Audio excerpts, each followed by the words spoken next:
It's all in the eyes. Unknown. It started with small things. Inside jokes between us I'd find her not remembering. Events from a few years ago she would get wrong, though not entirely.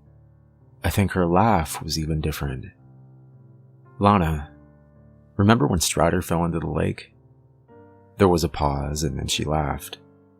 He was so clumsy, she replied jokingly. But as I remembered back, she had been terrified when our German Shepherd had haphazardly slid off the smooth rock and into the cool waters of Lake Erie in November. The tide had been higher than normal that evening, and he had just assumed he could venture out to his normal spot on the rocks. Wrong. Running out ahead and staring back triumphantly, a small wave had pushed him back just enough. He lost his balance and slid off the side into the waves.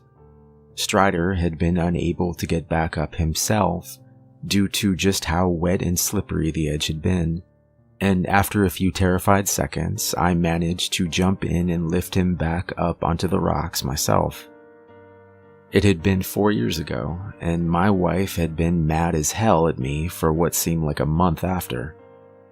"I told you the tide was higher today. He could have died," she had yelled.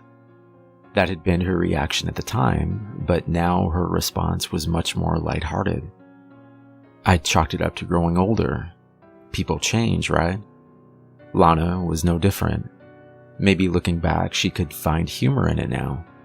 Still, I couldn't help but feel that my wife wasn't the same person, and though part of me didn't want to push the issue, I found the nagging thought of her being someone else entirely burrowing its way deeper into my mind. And things only got worse. A few weeks ago, the color of her eyes changed from dark brown to a mix of green and silver. They almost shined. "Your eyes? What's wrong?" she asked, standing up to examine herself in the mirror. "Oh, that's just from the medication, Dom," she stated, falling back into bed and wrapping her arms tightly around me. "I'm so glad I'm here with you," she continued. Hiding a sudden feeling of terror, I hugged her back and pretended everything was okay. But I don't think people's eyes just change color, ever, even due to medication. Over the next few weeks, I figured out something I wish I hadn't. The farther back in time I referenced, the more sketchy her memory became. Now, I know what you're thinking, that makes sense. I mean, everyone's memory is worse farther back in time. Dementia or Alzheimer's came to mind, but I've read that typically those patients suffer from short-term memory loss first. Their long-term memory is intact, at least until the later stages. Last night, I confirmed my doubts, catching Lana in a lie about her stepfather. "You think George would want the old pickup? I could sell it for cheap." A moment or two passed as she thought it over. "Yeah, I think he might," she replied, smiling warmly and hugging me even tighter than before. "I'm so glad I'm here with you," she said again. Unwrapping her hands and standing up quickly, my eyes never left hers.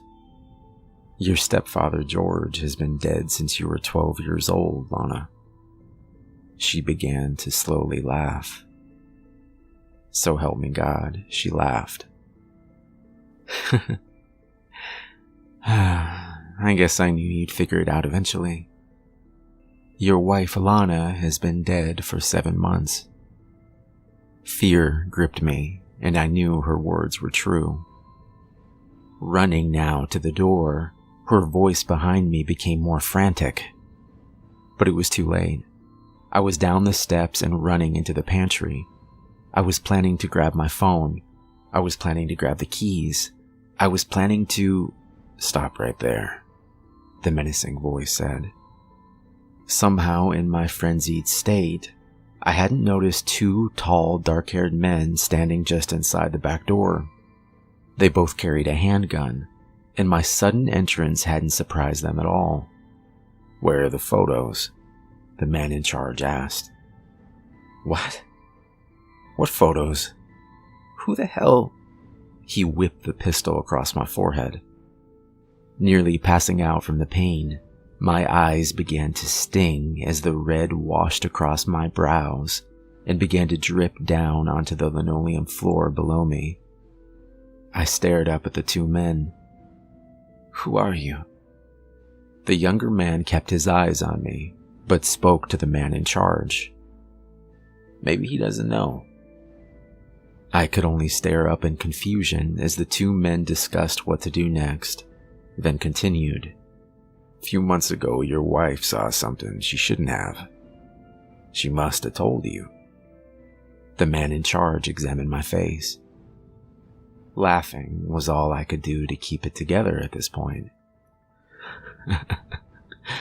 "I don't know what the fuck you're talking about." His eyes became more serious as he walked over and set the tip of the gun against my temple. "We want the photos." "I don't have your photos." An idea occurred to me. "Maybe you should ask my wife." The tall man grinned. "We did ask her," he replied with a hint of satisfaction. "Right before we buried her."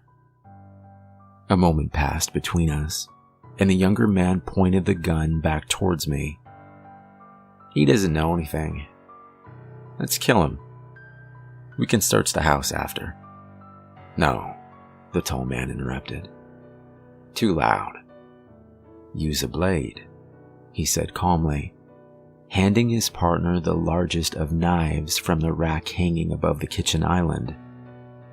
But before he could step forward to finish the job, the younger man dropped the knife and began to scream like a child.